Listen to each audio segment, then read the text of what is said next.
Yes friends, let's see this question. Two trains start at the same time from A and B and proceed towards B and A respectively at 30 and 36 kilometers per hour respectively. When they meet, it is found that one train has 48 kilometer more. One train has travelled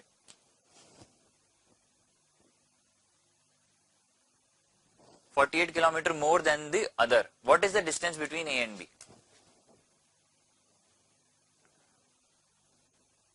Suppose these are the 2 points, two cities A and B. One train start at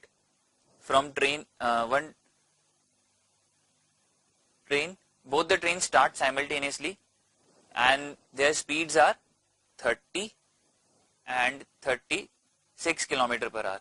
As we know 30 and 36 is more than 30. It is quite running fast than train starting from point A. So they meet somewhere around here. As 36 kilometer per hour is quite more speed than 30, so suppose they meet at point this, or they crossed each other at point this, and suppose the distance between this is x. The meeting point meeting point of train A till meeting point distance is x, and the distance from point B to the meeting point will be x plus 48, x plus 48, because इसमें कहा गया है one train has travelled 48 kilometre मोर. एक train ने 48 kilometre ज्यादा travel किया है दूसरी ट्रेन से. दूसरी ट्रेन ने अगर सपोज x किलोमीटर ट्रेवल किया है तो इस ट्रेन ने जो कि फास्ट चल रही है उसने ट्रेवल किया होगा x प्लस 48.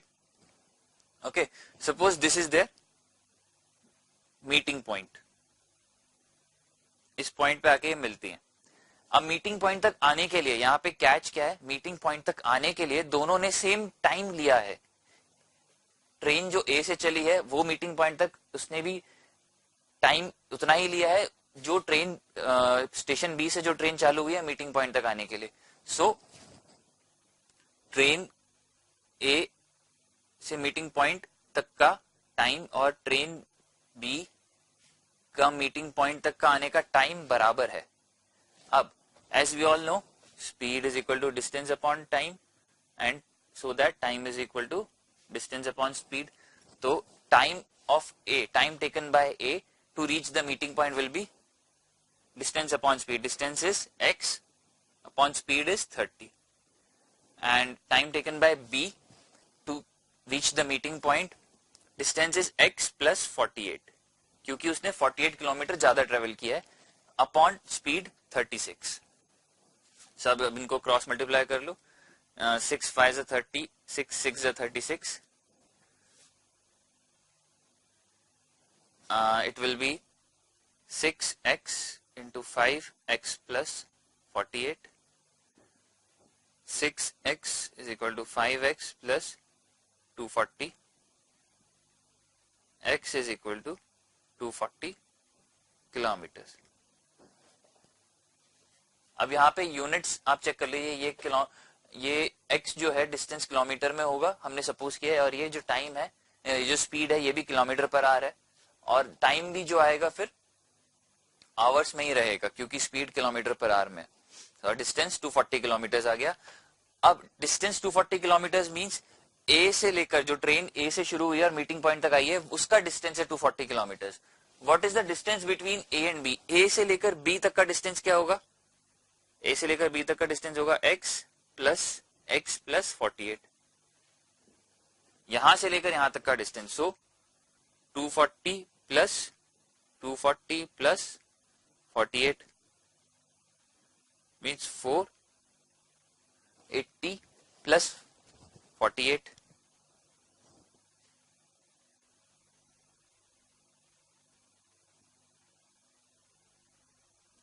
Means 528 kilometre. ये हो गया हमारा आंसर. अब ये तो ट्रेडिशनल मेथड से आया हमारा आंसर कि ए से बीच का डिस्टेंस हमने इस तरह निकाला. इस क्वेश्चन को थोड़ा क्विकर वे में कैसे कर सकते हैं?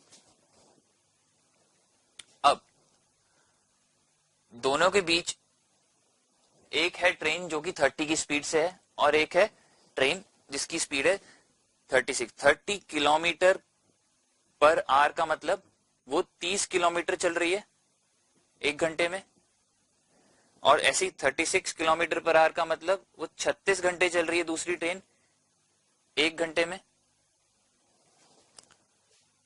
तो अब हम कह सकते हैं एक घंटे में जो ट्रेन एक 30 से चल रही है एक 36 से चल रही है, मतलब वो 30 किलोमीटर कवर कर रही है एक घंटे में, दूसरी ट्रेन 36 किलोमीटर कवर कर रही है। तो एक घंटे में इनके बीच में डिफरेंस कितना हुआ?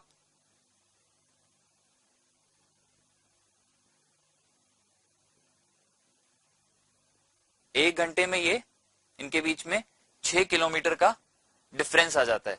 मीन सपोज ये ए है ये बी है, इसने 30 किलोमीटर सपोज यहां तक चला, इसने 36 किलोमीटर चला।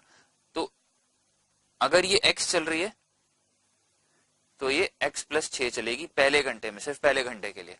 फिर ऐसे ही दूसरे घंटे के लिए ये वापस x चलेगी, ये वापस x प्लस 6। तो फिर दूसरे घंटे में इनके बीच में डिफरेंस कितना आ गया? 12 किलोमीटर्स का। फिर तीसरे घंटे में इनके बीच में डिफरेंस आ गया कितना?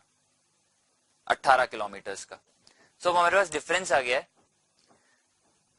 हम एक इनका डिफरेंस जो है 6 किलोमीटर का, दोनों ट्रेन का एक घंटे का डिफरेंस। अब ये जो डिफरेंस है इसको किसके बराबर चलना है? 48 किलोमीटर तक का डिफरेंस आना चाहिए, क्योंकि हमने देखिए यहाँ पे हमने माना x, यहाँ तक का x और यहाँ x प्लस 48, तो इनका डिफरेंस कितना हो गया? x प्लस 48 माइनस एक्स, तो डिफरेंस हो गया इनका 48 किलोमीटर का। एक घंटे का डिफरेंस है 6 किलोमीटर, तो 48 किलोमीटर का डिफरेंस कितने घंटे के बराबर हो जाएगा? देख लीजिए, 48 अपॉन 6, 6 6 30, 6 8 48 मीन्स 8 आवर्स। ये किलोमीटर से किलोमीटर कैंसिल हो जाएगा और ये 8 घंटे तक ट्रेनें चली हैं, मतलब दोनों की दोनों ट्रेनों ने 8-8 घंटे का 8-8 घंटे तक ट्रेवल किया है। ट्रेन जो ए से चली है वो 8 घंटे चल के मीटिंग पॉइंट आई है, और ट्रेन जो बी से चली है वो 8 घंटे चल के इस मीटिंग पॉइंट तक आई है बी से चल के।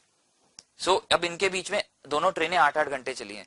अब speed is equal to distance upon time, तो हम ये भी कह सकते हैं distance is equal to speed into time. तो अब यहां पे हो जाएगा total distance S1 t plus S2 t। S1 और S2 अलग अलग स्पीड से चल रही हैं, और t जो है दोनों ने बराबर टाइम लिया है चलने के लिए। S1 है 30,